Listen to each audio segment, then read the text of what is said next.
Ya, halo semua, apa kabar? Berjumpa lagi dengan saya Erwin Supandi dari channel YouTube Winner Stocks Indonesia. Bagaimana nih kabar Bapak Ibu hari ini? Wow, hari ini luar biasa sekali ya. Saya aja kaget karena baru kemarin kita ngomong ya mengenai IHSG akan menguji support 5.900 karena asing membuka net sell sebesar 328 miliar. Dan hari ini, bam, terjadi. Wow, saya kaget sekali. Dan nggak tanggung-tanggung ya, langsung low-nya ke 5892. Wow, gila. Itu luar biasa. Dan ngeri-ngeri sedap ya tadi karena banyak yang saham mendekati ARB semua. Untung sesi menjelang penutupan bisa rebound. Saya mau reminder sedikit ya mengenai apa yang kita buat kemarin. Nah, ini judulnya IHSG memasuki tren bearish. Ini harusnya saya buat ada tanda tanyanya. Kalau di YouTube ada tanda tanya apa di judulnya ada tanda tanya. Yang di cover ini saya nggak masukin tanda tanya. Dan luar biasa ya, banyak beberapa yang japri sama saya. Serius Pak, ini mau bearish Pak. Ya, saya bilang kalau IHSG nggak bisa balik ke atas 6.000 dalam waktu dekat, dia akan menguji support lanjutan sih, saya bilang gitu. Dan kita dengerin cuplikan video yang kemarin analisa yang sudah saya berikan. Hari ini asing membukukan net sell minus 328,4 miliar. Wow, ya. Ngeri sedap. Composite membuka net sell-nya minus 300-an miliar.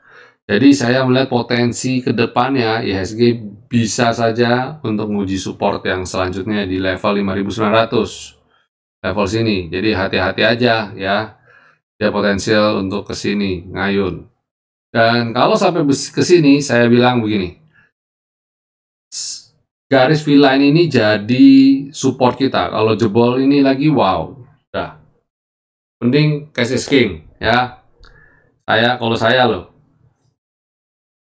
mending cash is king ya.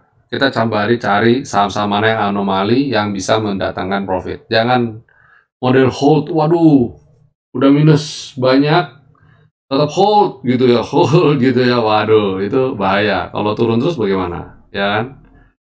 Nah itu.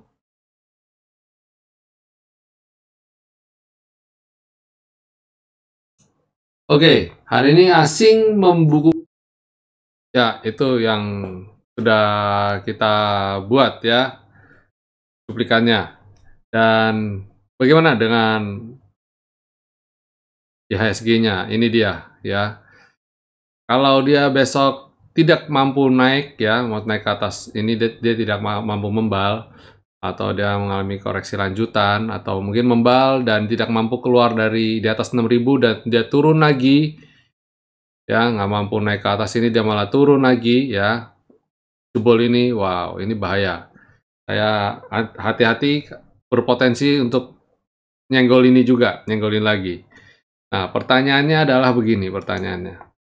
Ini yang mau saya bagikan ya. Bagaimana dengan yang nggak sempat cut loss? Bagaimana yang kemarin-kemarin bukan nggak sempat, tapi nanti aja deh cut loss-nya gitu kan, nanti rebound, Ternyata nggak rebound, tambah dalam gitu. Terus bagaimana kabarnya? Ya, saya mau bagikan sedikit ya, bagaimana sih strategi ketika ketemu kondisi market yang sedang ambiar kayak gini ya, bagaimana strateginya? Ini singkat aja, saya bagikan ini tips buat Bapak Ibu. Ada dua hal yang bisa diperhatikan. Pertama, kita lihat kecukupan modal kita. Masih dalam bentuk ekuitas semua kah? Masih dalam bentuk saham semua atau dalam bentuk cash? Nah, ini kita harus tahu dulu ya. Terus kemudian kita di sini mau ngapain gitu ya. Saya mau trading atau investasi atau trading jangka pendek maksud saya. Trading itu kalau kita ngomong trading itu berhubungan erat dengan trading jangka pendek ya. Sedangkan kalau investasi ya buy and hold ya, nabung saham. Mungkin Bapak Ibu lebih familiar dengan istilah nabung. Jadi perhatikan dua itu dulu. Yang harus dijawab itu dua dulu. Bagaimana dengan modal ya? Posisi saat ini ada di saham semua kah? Atau kondisi saat ini sudah ya masih ada separuh-separuh lah setidaknya. Ada di dalam bentuk saham dan ada dalam bentuk uang. Karena kalau untuk teman-teman member kita sudah warning mereka dan kita sudah bilang kalau beberapa hari yang lalu kan saya sudah bilang ini hati-hati ya akan mau ke 6.000 dan bla bla. Jadi ada sebagian besar yang sudah cash out. Jadi udah jual aja, udah untung jual aja, untung jual. Kita memang sudah ngomong itu strateginya trading pendek dulu gitu kan. Kita udah warning lah pokoknya. Nah, terus bagaimana kalau belum? Nah, ini jadi kita pikirkan dari sisi uang, dari modal, dan dari sisi style. Kita ngapain di sini, ya. Saya akan coba kita akan coba bedah dari sisi kita ngapain, gitu ya.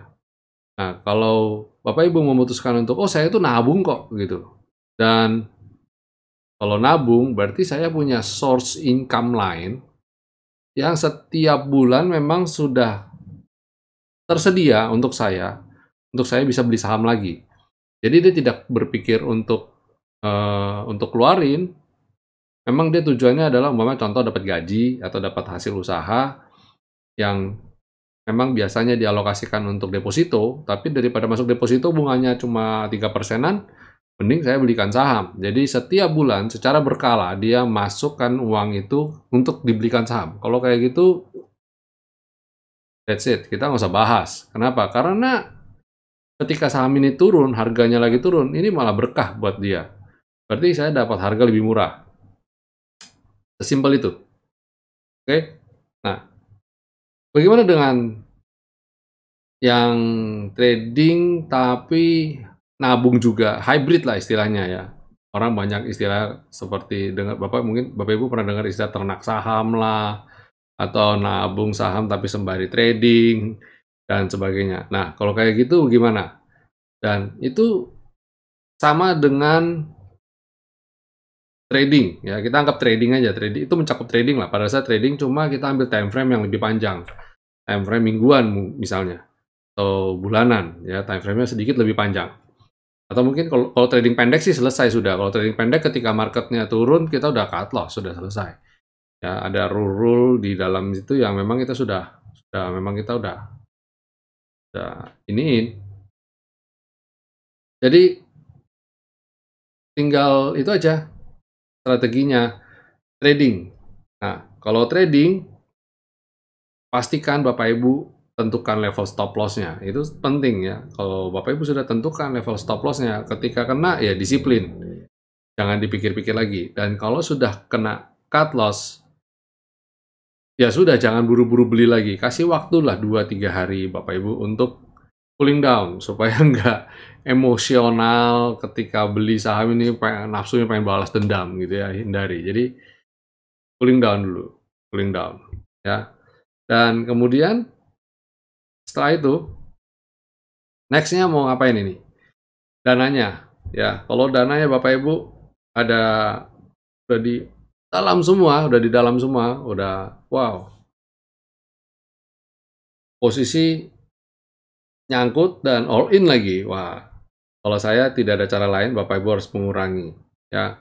Jadi dalam kondisi minus, kurangin porsinya. Yang tadinya 100%, kurangin bertahap, mulai dari 25% dulu, atau ya 25% paling ideal ya. Terus turun lagi, kurangin lagi 25%, turun lagi, kurangin lagi 25%, begitu sampai akhirnya, wah sudahlah. Ya mau gimana lagi, market turun terus, dan secara tidak langsung kita juga otomatis sudah keluar dari market. Jadi mencoba untuk keluar dari market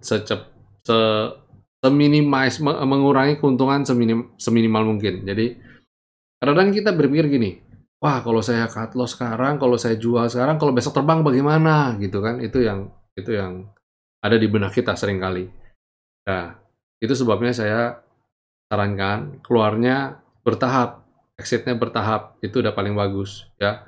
keluar 25%, 25%, 25%. Terus satu lagi, kalau hindarin kalau kondisi lagi IHSG lagi merah, Bapak Ibu jangan jangan sekali-sekali average down dulu. IHSG merah karena apa? IHSG adalah sumber gravitasi. Ya, IHSG adalah sumber gravitasi dari pergerakan saham. Kalau IHSG merah, itu menjadi suatu sentimen untuk menarik khususnya emiten-emiten yang market cap besar untuk ikut koreksi. Nah, itu hati-hati. Jadi kalau IHSG merah, kita harus punya strategi. Kalau masih untung, ya setidaknya segera exit separuh dulu lah. Atau kalau enggak, 75% keluar dulu. Karena apa? Kemungkinan ketarik tuh besar. Apalagi minusnya sampai seperti hari ini. Itu banyak tiba-tiba kan, jadi tiba-tiba ARB berjemaah ya. Atau kalau enggak tadi, banyak sekali yang mau ARB juga. Wah, itu gawat. Untung sempat mantul di penutupan, sempat mantul ya. Saya sempat warning juga teman, hati-hati ya kalau ARB. Kalau penutupan ARB itu hati-hati, saya paling hindari deh. Jadi 1-2 tick di atas ARB biasanya sudah mending saya jual dulu deh. Karena kalau ARB sampai ARB kita kan minusnya 7%. Itu besok bisa gap down lagi langsung 7%, gap down lagi 7%. Gampang sekali kena ARB susulan ya. Jadi sistemik. Jadi ini ARB, sana ARB, jadi waduh saling tular menular. Itu penyakit menular yang sangat-sangat parah, buruk sekali. Ya, jangan. Semoga enggak gitu ya. Jadi karena 7% sih, begitu gampang kena ARB itu 7% itu. Ya, kalau dulu kita sebelum pandemi 25%. Jadi susah untuk kalau sampai ARB itu udah kejadian luar biasa dah. Kalau sekarang ARB itu udah bukan kejadian luar biasa, udah sehari-hari bahkan. Yang nyebelin adalah ARB berhari-hari. Wah, itu ARB berhari. Tapi ya susah ngomong ya. Kadang-kadang kita nggak merasa, kalau dulu sekali ARB 1 hari 25%. Kalau hari ini 4 hari, kalau mau 7%, ya kan 28%. Kira-kira sih 4 hari, ARB 4 hari itu maksimal menurut saya. Kalau sampai ARB lagi, wah itu udah sesuatu banget. Berarti buangannya masif sekali gitu ya. Jadi kalau ARB 3 hari berturut-turut, saya rasa sih oke, masih fine-fine aja. Saya kalau bagi saya masih duduk-duduk tenang aja. Nah, dulu 1 hari 25% kok gitu. Nah, balik lagi. IHSG sebagai center of gravity ya. Jadi ketika IHSG-nya merah, jangan average down, duduk diam aja. Duduk diam tidak trading itu adalah strategi juga yang terbaik ya. Jadi duduk diam aja.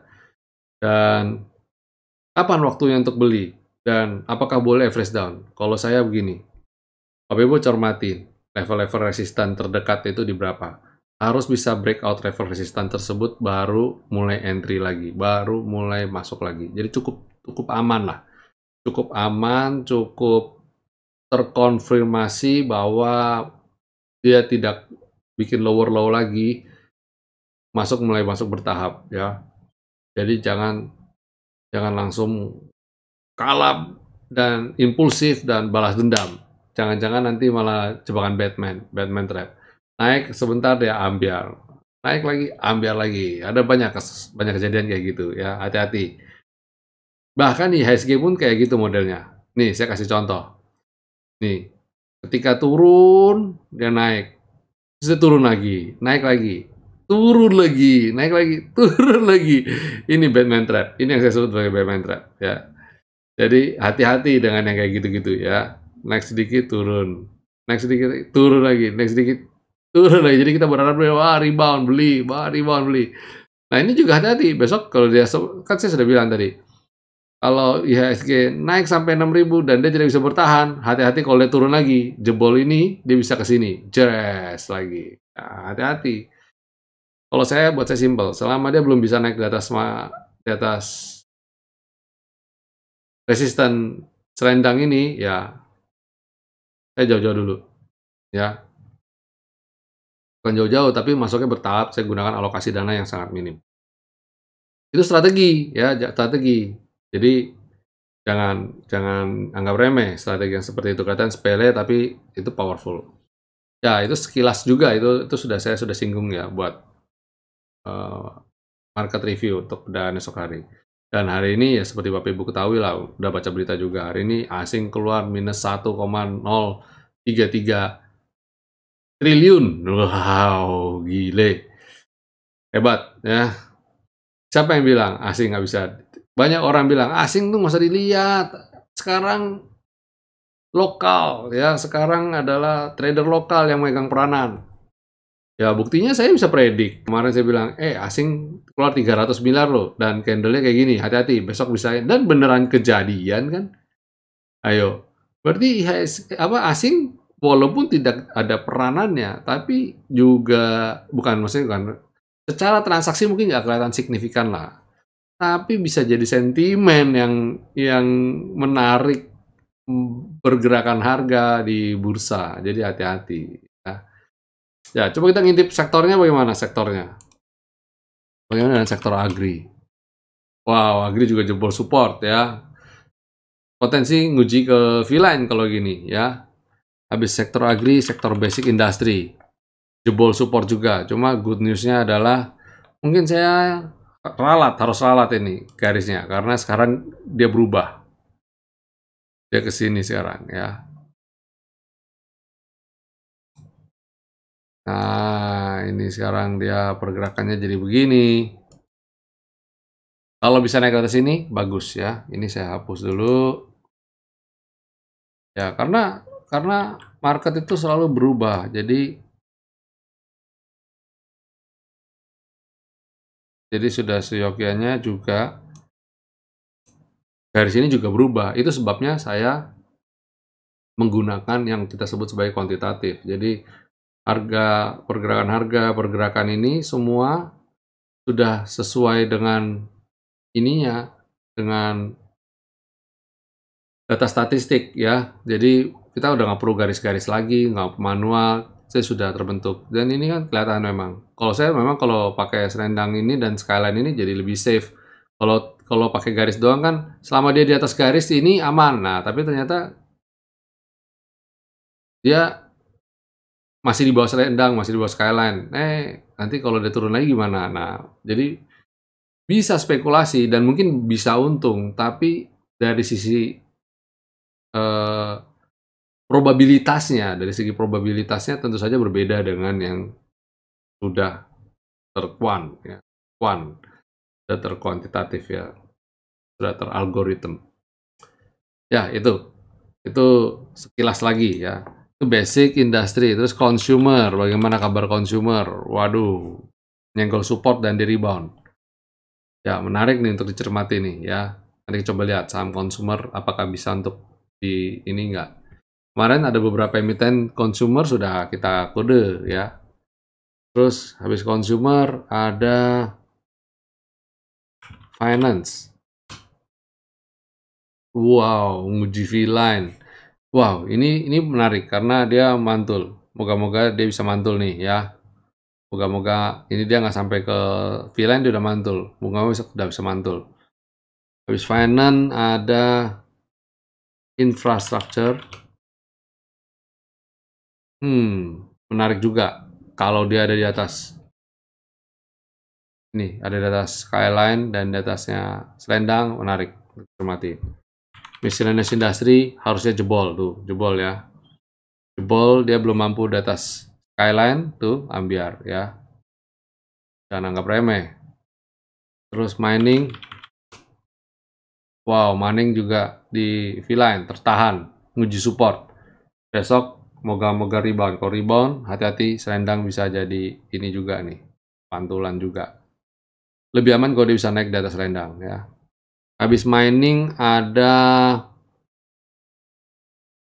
sektor trade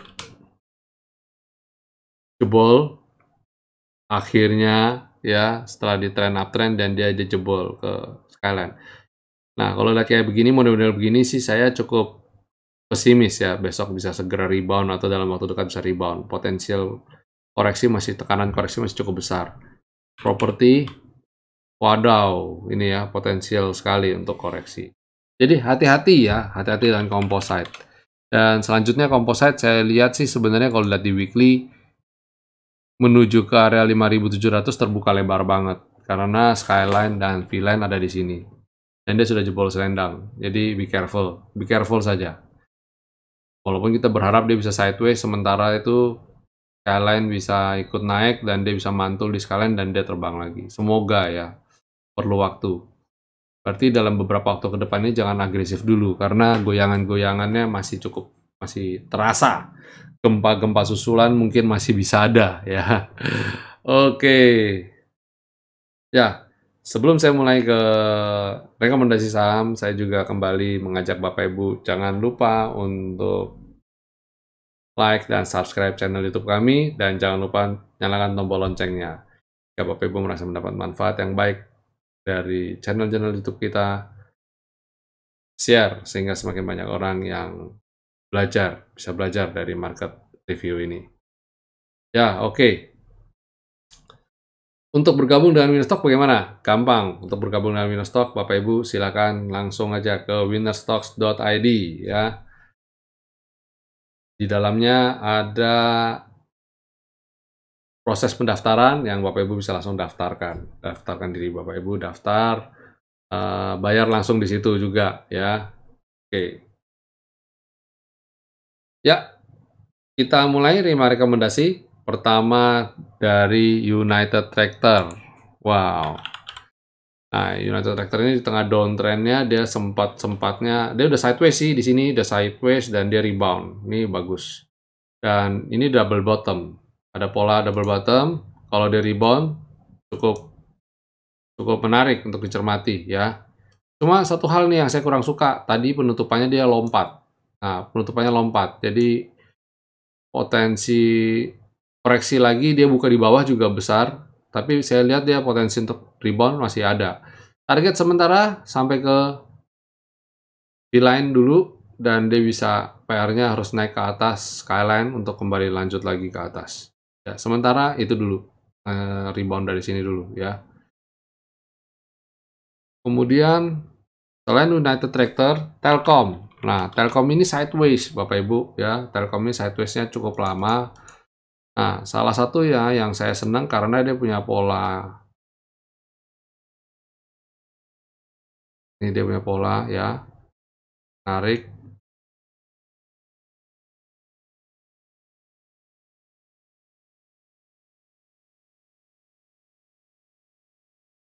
Nah, kita lihat dia sudah semakin menyempit ya.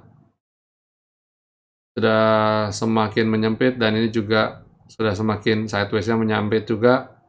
Kalau dia bisa breakout ini, wow, ini menarik ya. Jadi Telkom itu tunggu dia breakout baru kita trading buy. Ini semakin menyempit sih. Ya. Oke. Kemudian Same. Same berhasil pullback ya, narik dia. Tarik, koreksi dan dia kalau dia besok bisa di atas selendang, silakan dicermati. Masalahnya hari ini dia tertahan selendang nih. Nih, belum oke ya. Ingat, beli jika dia naik di atas selendang. ICBP. Ya, cakep ya ICBP. ICBP sudah di sini nih. Anti badai. Ketika yang lain merah, dia hijau sendiri ya. Cakep nih hari ini nih ICBP. Tapi gini, dia tadi sempat turun, turunnya koreksi dalam, cukup dalam ya, sampai ke 8.800 dan dia terpantul dari, nah ini, masih ada yang kurang yakin dengan selendang, lihat nih tuh, dia mantul persis di bottom selendang dan di rebound. Ajaib bukan? It's ajaib ya. Ya itulah. Besok kalau dia bisa bikin candle biru tua, silakan trading buy. Selain ICBP ada ISAT. ISAT juga seru. Dia tertahan, dia koreksi tadi ke bawah, hampir kena ke Skyline dan dia naik lagi. Nah itu kalau besok dia bisa rebound di atas selendang, sama ya, silakan cicil beli juga. Ini pada dasarnya oke ini. Ya, itu rekomendasi saya untuk trading besok. Tetap kita jangan terlalu agresif karena besok adalah hari terakhir karena hari Jumatnya ada Paskah. Jadi ya, keep calm aja dulu lah. Jangan terlalu greedy juga dan jangan terlalu takut juga. Mau average down juga jangan cepat-cepat, nanti dulu aja, kita wait and see, ya. Oke, sampai di sini semua. Sampai jumpa. Semoga besok market bisa berjalan lagi sesuai dengan prediksi kita. Oke, God bless you all.